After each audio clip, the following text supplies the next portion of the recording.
Assalamualaikum warahmatullahi wabarakatuh dan salam sejahtera. Terima kasih banyak kerana sudi datang untuk menonton video saya pada hari ini. Dan seperti biasa, bagi mereka yang baru pertama kali datang untuk menonton ke channel saya ataupun mereka yang masih lagi belum subscribe, saya mohon jasa anda untuk subscribe ke channel saya. Dan bagi mereka yang dah subscribe, saya mohon anda untuk kongsikan video ini kepada rakan-rakan serta ahli keluarga anda. Semoga apa yang saya nak kongsikan sedikit pada hari ini adalah satu perkongsian yang bermanfaat untuk kita semua, insya-Allah. Okey. Hari ini saya ingin mengulaskan sedikit berkenaan dengan dua kenyataan media yang keluar semalam. Satu adalah kenyataan daripada Perdana Menteri Malaysia yang ke-10, Datuk Seri Anwar Ibrahim, yang menyatakan bahawa lebih daripada 71% pencarum KWSP tak cukup wang untuk bersara.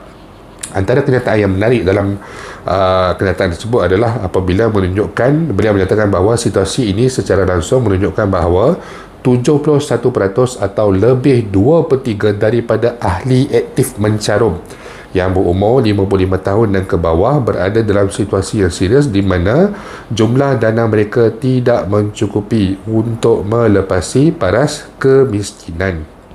Okey, itu yang pertama.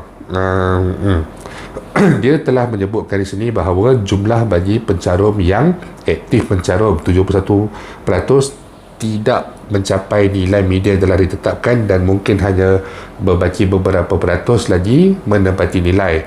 Jadi di sini mungkin kita boleh menganggarkan nilai itu lebih daripada 80% secara keseluruhan, menunjukkan bahawa 80%, lebih daripada 80% ini kemungkinannya adalah ahli yang aktif mencarum. Jadi di dalam tuntutan KWSP kita ada banyak jenis tuntutan dan salah satunya adalah tuntutan pengeluaran secara bersasar, yang mana ianya memfokuskan kepada 4 kategori, tetapi 2 golongan utama, mereka yang tidak aktif mencarum daripada suri rumah ataupun ibu bapa tunggal, ataupun mereka yang diberhentikan kerja, tidak boleh meneruskan pekerjaan ataupun sebagainya. Ini adalah mungkin baki sekitar 20% yang tidak aktif mencarum. Ada tuntutan daripada mereka ini untuk mereka ini dibenarkan mengeluarkan wang caruman KWSP mereka.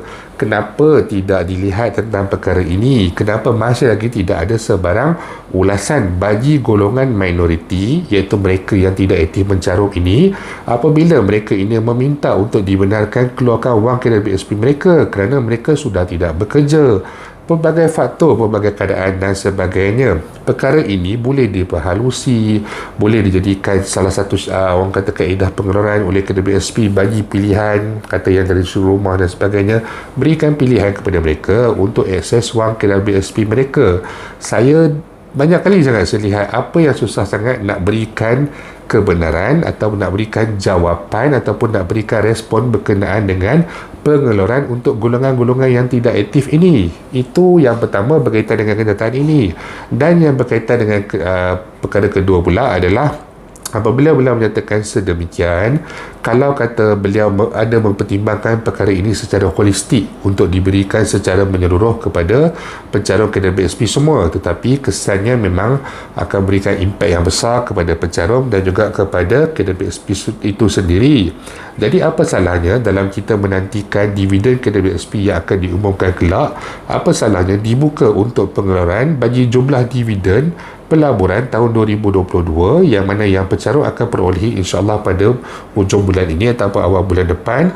Kenapa tidak diberikan satu orang kata kaedah pengeluaran untuk jumlah dividen saja, yang mana jumlah itu boleh dipilih oleh pencarum sama ada mereka hendak mengeluarkan ke semua dividen mereka bagi tahun pelaburan 2022 ataupun mereka boleh slide untuk kurangkan pada jumlah-jumlah tertentu.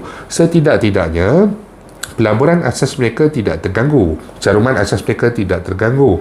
Yang keduanya, sedikit sebanyak dapat membantu golongan-golongan yang masih lagi aktif mencarum ini tetapi mungkin yang mengalami bebanan hidup yang lain ataupun mengalami pengurangan pendapatan dan sebagainya, untuk mereka menstrukturkan semula ekonomi mereka, ekonomi keluarga mereka. Perkara ini boleh dipertimbangkan. Tidak ada salah pun untuk dilakukan. Sejak daripada penubuhan KWSP tahun 1951, KWSP lagi tua daripada ayah saya 1952.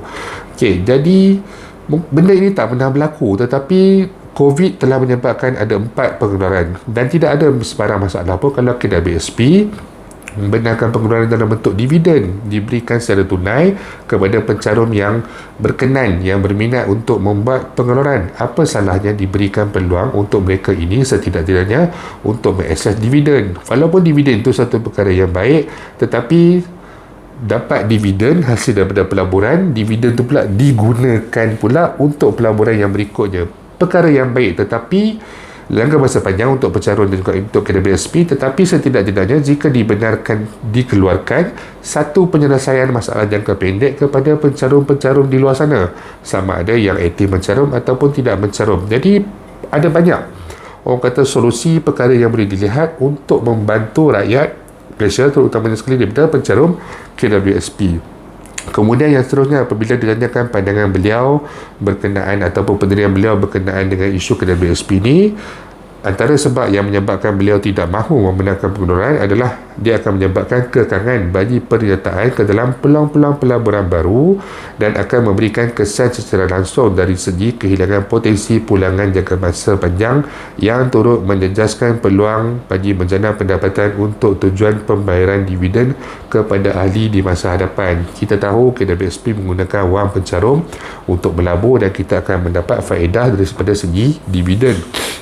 Tetapi macam saya katakan, kita mempunyai aset di KWSP yang hampir mencecah 1 trilion ringgit, tetapi untuk satu agensi, satu badan dan sebagainya yang mempunyai aset sebesar sedemikian, mungkin antara yang top 100 dalam dunia dan sebagainya yang punya aset sedemikian, alangkah sedihnya apabila ahli yang mencarum ini tidak segah seperti mana 1 trilion yang telah pun dihampiri oleh pihak KWSP. Keadaan ahli yang tidak cukup makan, tidak cukup pakai, terpaksa memberhentikan anak daripada sekolah, tidak melambangkan kegahan 1 trilion yang dimiliki oleh KWSP. Kita faham kepentingan pelaburan oleh KWSP dan sebagainya bagi memberikan pulangan yang baik kepada pencarum untuk masa hadapan.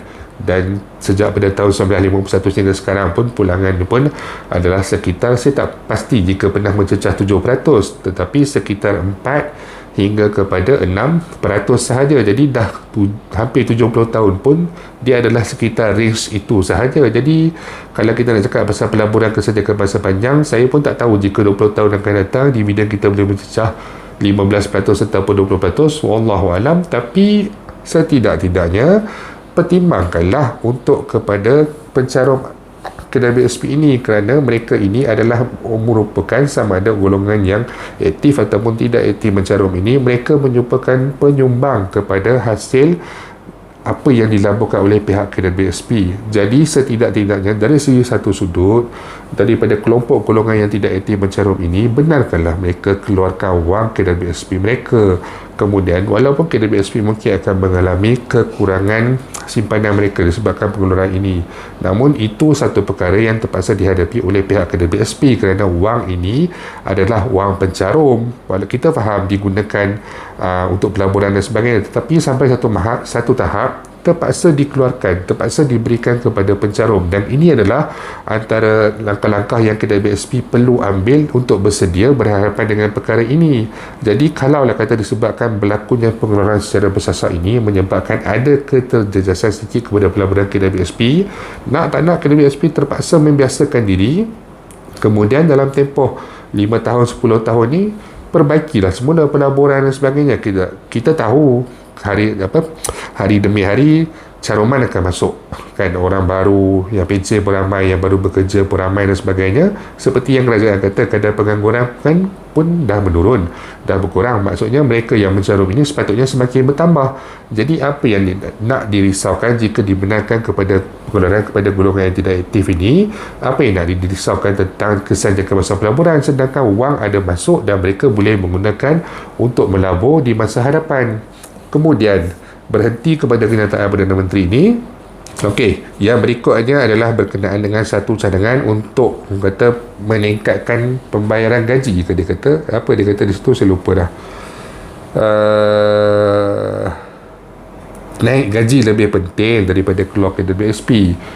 Kenaikan gaji ini memang adalah satu perkara yang penting kerana kita tahu kita adalah antara orang kata negara yang mempunyai kadar pembayaran gaji yang mungkin agak rendah, dan ini adalah boleh dibuktikan dengan jumlah caruman minimum apabila mencapai usia persaraan sebanyak RM240,000 itu tidak boleh dicapai.